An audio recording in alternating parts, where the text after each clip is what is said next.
Some sad news now to share with you tonight. A man we profiled several times after his recovery from a hit-and-run crash last year has died. Really sad news. 55-year-old James Evans died from pneumonia-related complications. Call for action problem solver Carice Jackman joins us now. You had the honor of actually interviewing James Evans.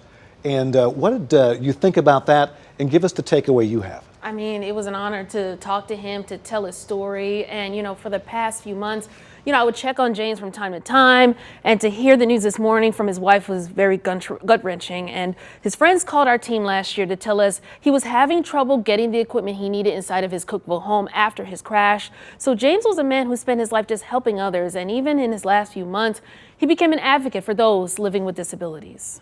My name's James Evans. I am married to a wonderful woman. If there's one thing 55-year-old James Evans loved talking about, it was his wife and children. And I have 6 grandsons, ranging from 10 years old to 6 months old. So pick that one up first, then try the other one. They're the reason he worked so hard to get his strength back, even when you could see him fighting through pain. For nearly 30 years, James dedicated his life to helping others, working as a nurse both in Nashville and across the country. I worked in hospitals. I did relief with Katrina. He was working as a home nurse last June when a car slammed into his vehicle, pushing it into a telephone pole and paralyzing him. For probably 2 months, I was on a ventilator and I couldn't speak because I had 21 broken ribs. And we only have 24, by the way. But James never gave up.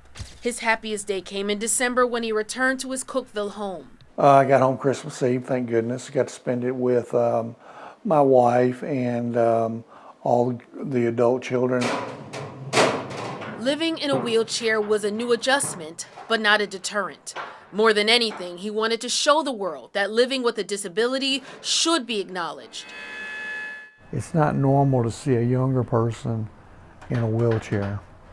Our society doesn't recognize or see that.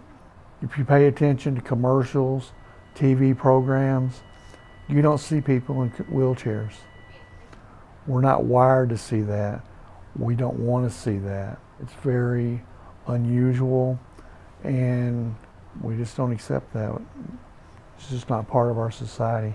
It's that champion spirit his family will remember about James, a part of him they'll undoubtedly miss, but never forget. And his wife told me she wants to thank everybody out there who gave them so much love, support, and prayers over this last year. And, if you'd like to help out James's family, we will have that link for you to his GoFundMe page on our website, WSMV.com. Hopefully someone will champion the cause and take it up for James. Absolutely, because he had a great spirit. He did indeed. And the fact that he shared it alone is already impacting lives, and we know that his legacy will live on. Thank you, Carice. You're very welcome.